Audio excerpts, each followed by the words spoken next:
1939년 1월 26일 바르셀로나를 함락시키며 카탈루냐 지역을 완전하게 장악한 프랑코는 마드리드에 고립된 공화당 정부에 대한 최종적인 공세를 시작합니다. 유일한 희망이던 소련의 지원이 끊겨버린 상태에서 절망적 상황에 몰린 공화당 정부군은 최후까지 항전하겠다는 의지를 불태우고 있었죠. 하지만 프랑코는 항복을 거부한다면 무자비한 폭격으로 마드리드를 초토화시켜버리겠다며 으름장을 놓았으며 공화당 방어선에 대한 거센 포격과 동시에 콘돌 군단과 이탈리아 공군의 폭격기들이 마드리드 상공으로 진출해서 무력 시위를 지속합니다. 벼랑 끝까지 몰린 공화당군 조종사들은 공습 경보가 울릴 때마다 전투기와 폭격기에 뛰어올라 필사적인 반격에 나섰지만 콘돌 군단의 BF-109 조종사들은 이들을 완전히 압도해버렸으며 불과 한 달 정도 지속된 공중전에서 공화당군 항공기 47대를 격추합니다.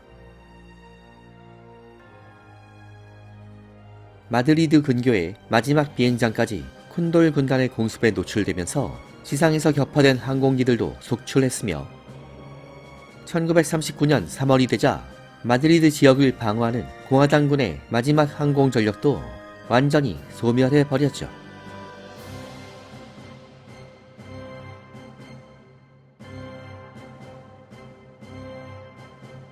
이렇게 되면서 절망적인 상황에 몰린 마드리드 시민들은 폭격기들이 날아올 때마다 공황 상태에 빠졌으며 살아남은 시민들은 안전한 피난처를 찾아 몸부림치고 있었습니다. 최후의 순간이 초읽기에 들어가면서 마드리드의 공화당 좌파 연합은 분열과 혼란에 빠져들었으며 한 줄기 희망조차 없다는 것을 절감한 공화당 정부는 1939년 3월 28일 최종적인 항복을 선언합니다. 이렇게 해서 3년의 긴 세월 동안 스페인 전토를 피로 물들였던 참혹한 내전이 드디어 끝나게 되었죠.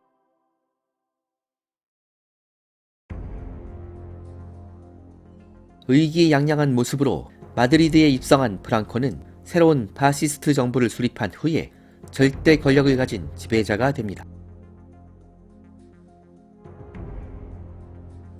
복수와 증오로 점철된 잔혹했던 내전의 결과 양측을 합쳐 50만 명이 넘는 사망자가 발생했으며 이 중 20만 명은 서로 간의 조직적인 학살과 잔인한 고문으로 인해서 죽음에 이르게 되었죠.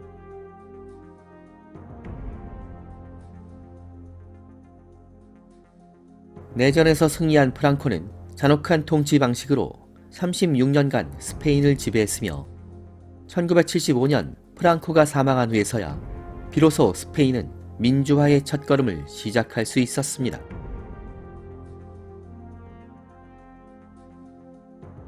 스페인 역사상 최대의 비극으로 기록된 내전의 후유증은 21세기로 접어든 현재까지도 지속되고 있으며 스페인 국민들의 가슴에 돌이키기 힘든 아픈 상처를 남기게 됩니다.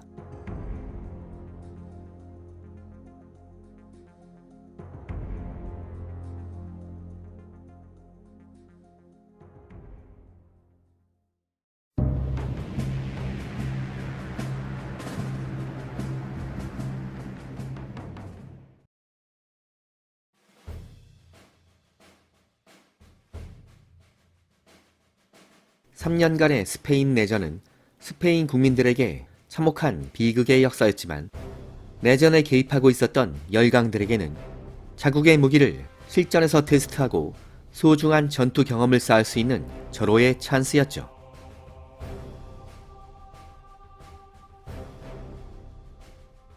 프랑코 반군을 지원하던 독일과 이탈리아는 공화당 전부군을 지원하는 소련과 자존심을 건 대리전을 수행했는데 이 중에서도 미래 전장의 주역으로 떠오를 항공 전력의 대결 구도가 치열하게 전개됩니다.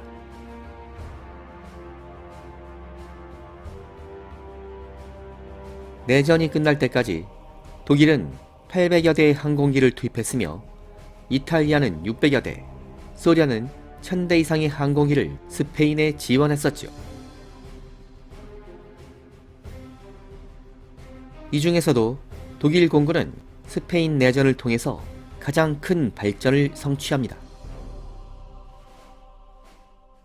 콘돌 군단에 파견된 정예 조종사들과 항공 요원들은 공대공 전투와 공대지 임무를 수행하며 현대 항공전에 대한 개념을 확립하고 소중한 실전 경험을 축적했으며 다가올 미래에 독일 공군 영광의 시절을 이끌어 나갈 인적 자원으로 성장하게 됩니다.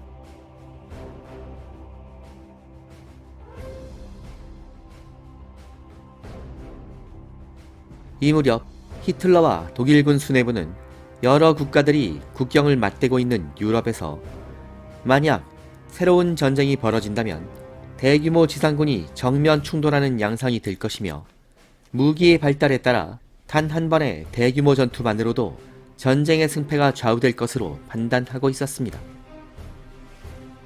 따라서 독일 공군 사령부 역시 지상군의 작전을 적극적으로 지원하는 것이야말로 독일 공군의 가장 중요한 임무라고 생각하게 됩니다. 이런 상황에서 스페인 내전 기간 동안 콘돌 군단이 반복되는 실전 경험을 통해서 발전시킨 공지 합동 전술은 훗날 유럽 전체를 휩쓸어버릴 독일 전격 전술의 토대가 되었죠.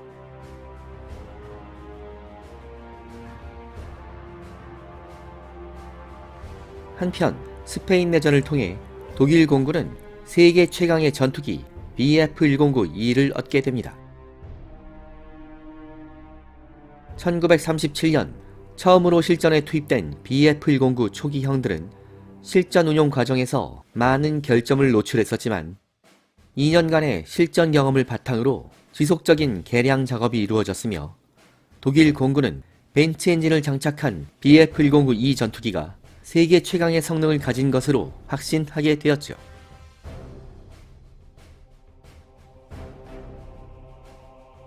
스페인에 투입된 BF-109는 초기형부터 2형까지 총 136대였는데 이것은 전체 생산량의 40%에 달하는 수치였습니다.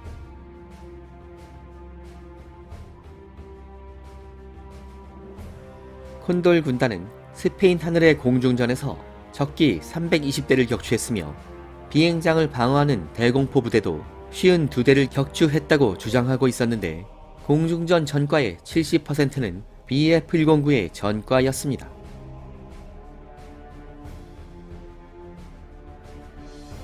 반면 콘돌 군단의 전투 손실은 항공기 72대였으며 각종 사고로 160대를 추가로 손실합니다.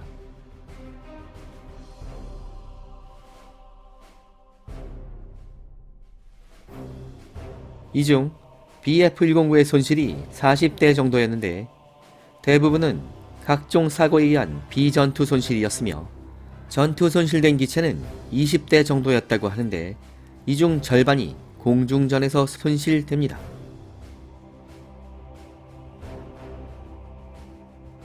비전투 손실의 경우 이착륙 과정에서 발생한 사고가 대부분이었는데 BF-109 특유의 폭이 좁은 랜딩 기어로 인한 불안정성은 향후에도 이 전투기의 발목을 잡는 고질적인 문제점으로 남게 됩니다.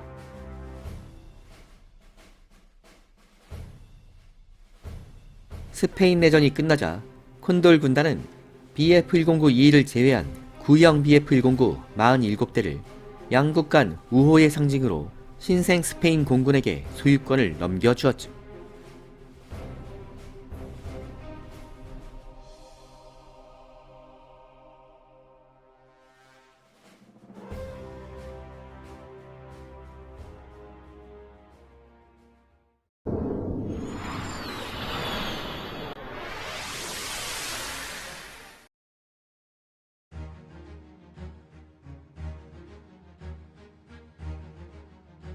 그런데 스페인 내전 기간 동안 가장 큰 주목을 받았던 항공기는 바로 급강하 폭격기 슈투카였습니다. 슈투카가 처음 스페인에 투입되었을 때 콘돌 군단의 폰 리토펜 장군은 폭탄 몇 발만 달고 출격하는 덩치 작은 폭격기의 실용성에 의구심을 품고 있었죠. 하지만 막상 실전에 투입되자 슈투카의 활약상은 그야말로 놀라울 정도였습니다.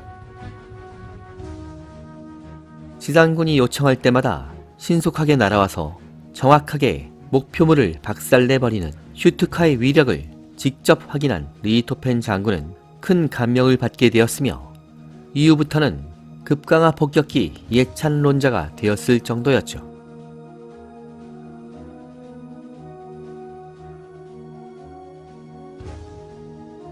한편 강력한 콘돌 군단에 맞서서 공화당군을 지원하던 소련 역시 스페인 내전을 통해서 현대 항공전을 경험하며 소중한 전투 경험을 얻기는 했지만 이 경험을 바탕으로 소련군의 전투 역량을 발전시키는 데는 실패한 상태였습니다. 1937년부터 스탈린의 명령으로 자행된 군부 대숙청의 여파로 능력 있는 장교들의 대부분이 숙청되거나 숨어버린 것입니다.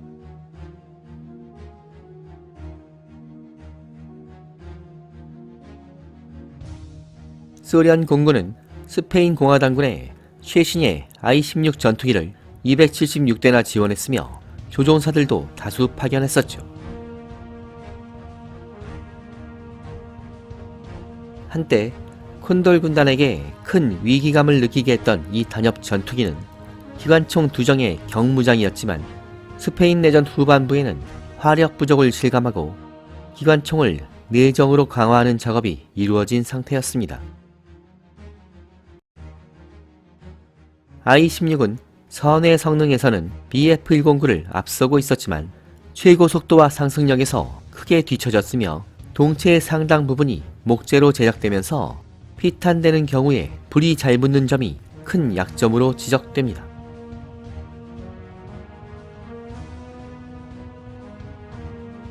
게다가 새로운 편대 전술을 구사하는 콘돌 군단 조종사들에게 제대로 응전하지 못하면서 I-16 전투기들은 큰 피해를 입게 되었죠.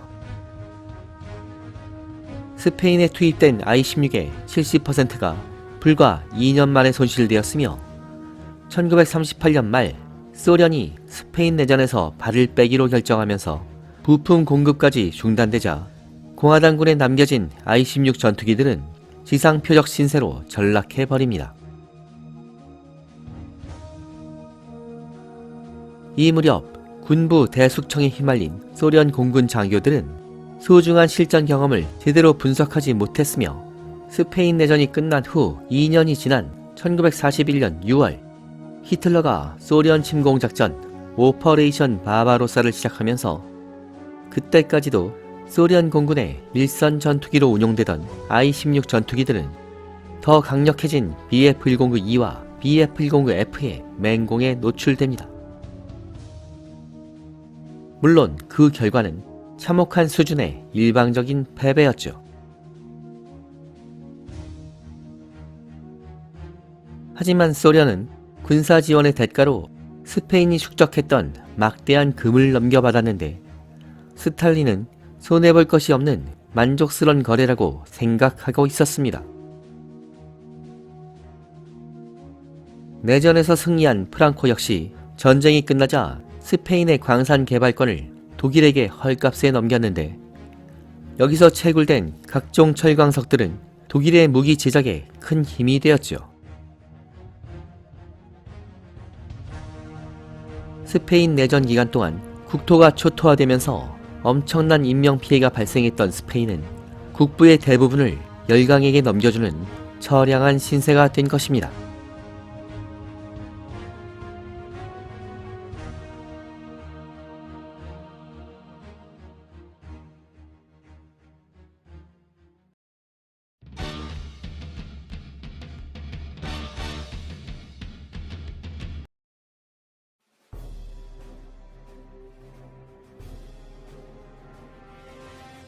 한편 히틀러를 라이벌로 생각하고 있었던 이탈리아의 독재자 무솔리니 역시 스페인 내전을 통해서 이탈리아군의 역량을 과시하려고 했습니다.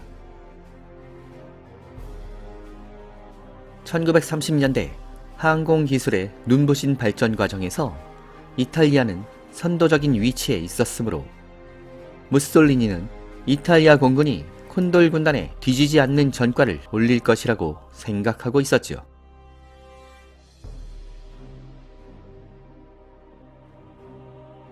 이 무렵 이탈리아 공군은 복엽 전투기로서는 극한의 성능을 가지고 있었던 피아트 CR-32를 대거 투입했으며 상당한 전과를 기록합니다.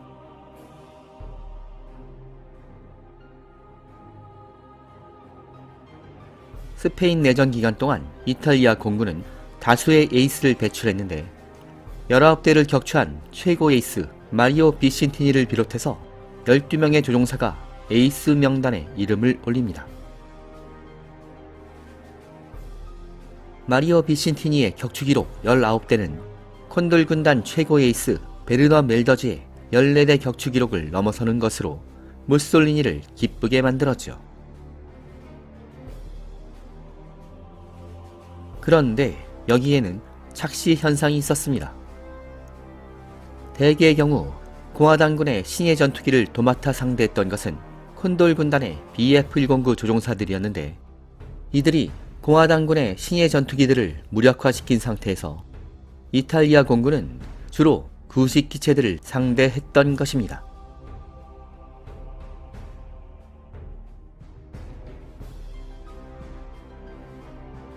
이탈리아 폭격기 병단도 크게 활약했지만 이건 역시 콘돌 군단이 제공권을 장악한 상태에서 무방비 상태 하늘로 날아가 폭탄을 투하하는 단조로운 임무가 대부분이었습니다.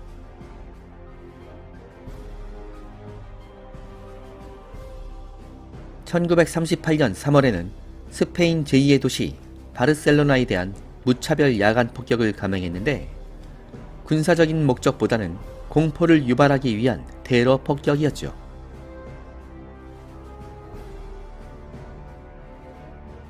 (1937년에) 게르니카 폭격에 이어 인구가 밀집된 대도시 바르셀로나가 폭격에 노출되면서 수많은 민간인들이 사상하자 전 세계가 이탈리아의 야만 행위를 크게 비난합니다.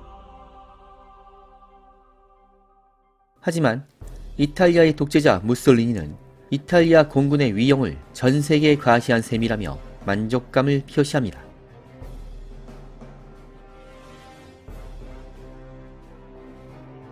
무솔리니는 스페인 전선에서 날아오는 과장된 보고서를 볼 때마다 크게 기뻐했으며 이제 이탈리아 군대가 독일군 못지않은 능력을 가졌다는 자아도취에 빠지게 됩니다. 하지만 콘돌 군단이 전운을 분석하며 현대 항공전의 공대공 전투와 공지합동 전술을 발전시켰던 점과 달리 이탈리아 공군은 수치상의 전과에 만족하며 더 이상 발전하지 못하는 악수를 두게 됩니다. 특히 CR-32의 활약상에 크게 고무된 공군 수뇌부는 4세대 전투기 개발 방침에 커다란 실수를 하게 되었죠. 자국의 에이스 3명이 콘돌 군단 최고 에이스 베르너 멜더즈의 기록을 넘어서는 격추 전과를 기록하자 이탈리아 공군은 CR-32의 비행 성능에 높은 평가를 내리게 됩니다.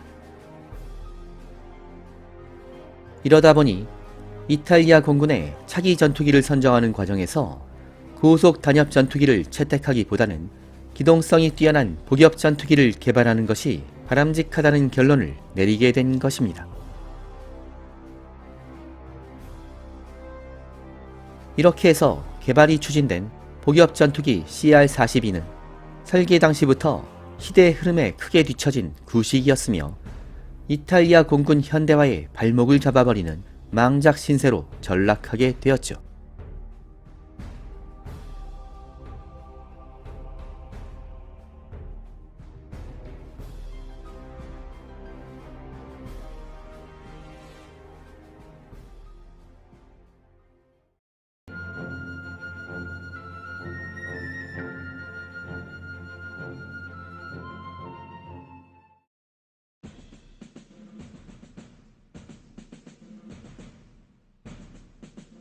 스페인 내전이 마무리되자 콘돌 군단은 독일 국민들의 환호를 받으며 의기양양하게 귀환합니다.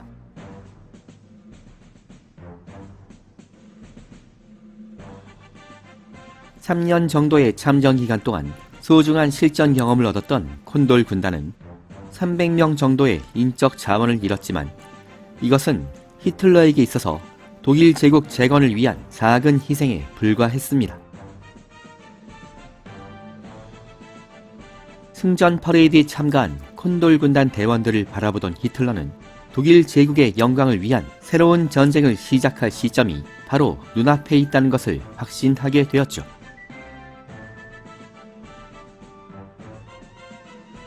(1936년) 프랑스로부터 라인란트를 손쉽게 되찾았으며 1938년에는 무력 시위를 통해 체코의 주데텐란트를 빼앗는 데 성공한 히틀러는 1939년 3월에는 체코 정부를 겁박해서 합병을 성공시키며 자신감에 충만합니다.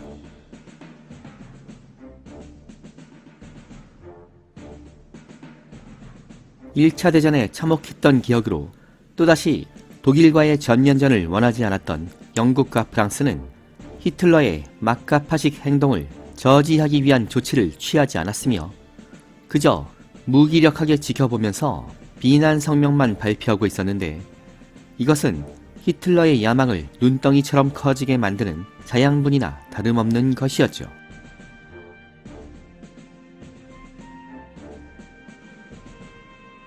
히틀러는 새로운 공격 목표를 설정하고 침공 준비를 본격적으로 추진합니다.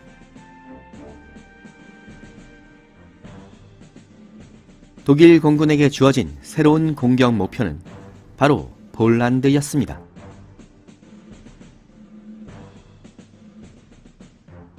여기까지 서부 유럽 항공전의 전반부, 부활하는 독일 공군 파트가 모두 마무리되었습니다.